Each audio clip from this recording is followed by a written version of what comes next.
My name's Evan Miles, 33. Last winter, I rented a cabin near Algonquin Provincial Park, about 3 hours north of Toronto. I'd been working in IT and needed a break.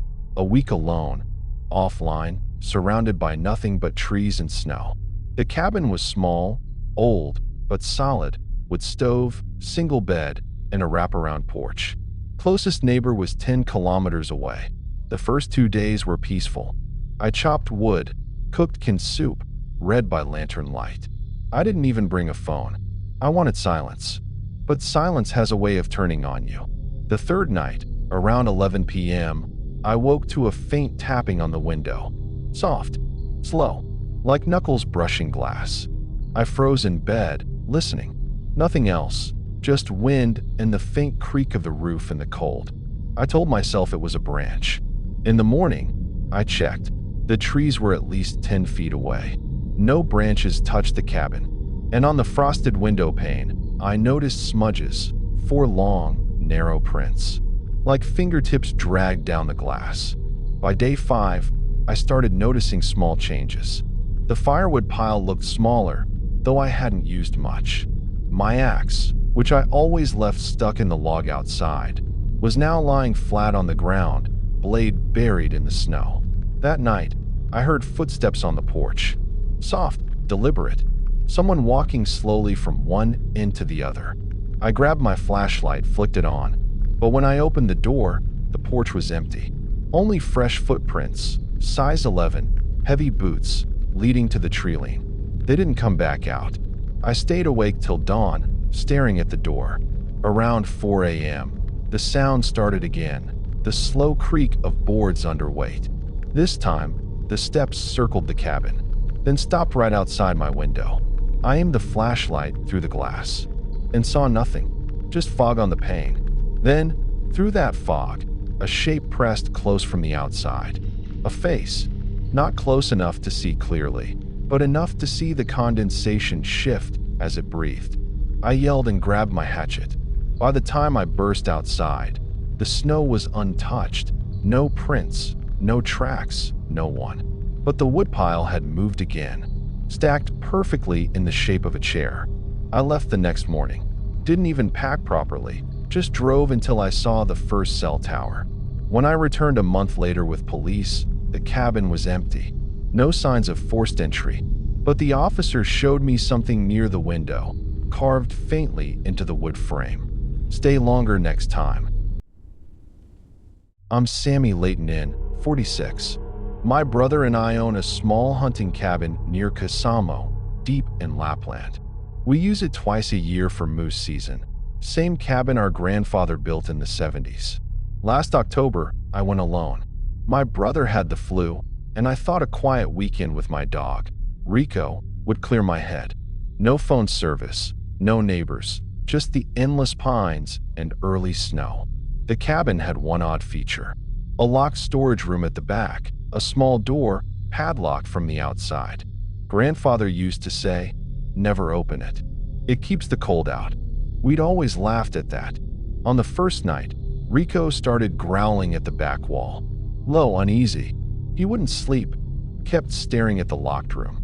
I shined my flashlight there. Nothing. The door was still padlocked, untouched. By morning, I found frost around the lock, but it hadn't snowed. The air around that door felt colder than the rest of the cabin. The next night, I woke up to a faint scraping sound, wood against wood. Rico was whining at the foot of the bed. The noise was coming from the storage room, something shifting inside. I grabbed my rifle, aimed at the door, waited. The scraping stopped. Then I noticed something worse. The padlock was open. I hadn't touched it. I held my breath and slowly pulled the door open. Behind it, just darkness. The smell of damp earth. I flashed the light inside and froze.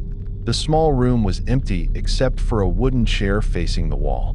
And on the wall, deep scratches, hundreds of them, overlapping, like someone had been clawing to get out. Then, from the dark, something whispered. Not a voice, just air moving. But it sounded like words. Rico barked wildly. I slammed the door and locked it again. That night, I slept in the truck. When I returned weeks later with my brother, We found the door wide open, padlock gone. Inside, the chair was overturned and new scratches covered the walls. Fresh. We burned the cabin down that same day. But sometimes, in deep winter, hunters say they see faint light in that patch of woods. A flicker, as if someone's flashlight is moving behind a door that isn't there anymore. My name is Lucio Andrade, 28. I work as a freelance photographer in Santiago. Last summer, I rented a small mountain cabin near La Campana National Park for a solo project. Nature shots, sunrise time lapses, total disconnection. The nearest village was an hour away. The landlord told me there was no electricity, just a gas stove and solar battery. I thought it sounded perfect. I was wrong. The first 2 days went fine, quiet, peaceful. On the third night, around 1 a.m., I heard someone walking outside. At first I thought it was animals. But then, knock, knock. 2 knocks on the cabin door. I called out, "Quienies?" No answer. After a minute, I peeked through the curtain. Nothing. Just moonlight on dry earth. The next morning, I found small stones lined neatly on my porch. 5 of them, each the size of a thumb, arranged in a straight line leading to the door. I brushed them away, thinking some local kids were messing around. That night, it happened again. Footsteps circling the cabin. Slow, measured, crunching gravel. I grabbed my camera, switched on the night mode, and aimed it through the window. No one visible, but the sensor light outside kept flickering on, as if someone was moving just out of frame. Then, the front door handle turned halfway, stopped, then turned back. I yelled and hit the light switch. Nothing. Power gone. Outside, footsteps ran off into the dark. When I reviewed the camera footage later, the infrared captured faint outlines. 3 figures standing at the edge of the clearing. No faces, no features, just silhouettes. Watching. The next day, I drove to the nearest police post. They checked the cabin and found dozens of similar stone lines in the surrounding forest, each leading toward the cabin from different directions. The officer told me quietly, sometimes smugglers use stones as silent markers, but no one should have been there. That forest's been closed for 2 years. When I checked my photos later, one picture chilled me. A shot from the previous morning, early light on the cabin porch. In the corner of the frame, reflected faintly in the window glass. 3 figures stood behind me. I was alone when I took it.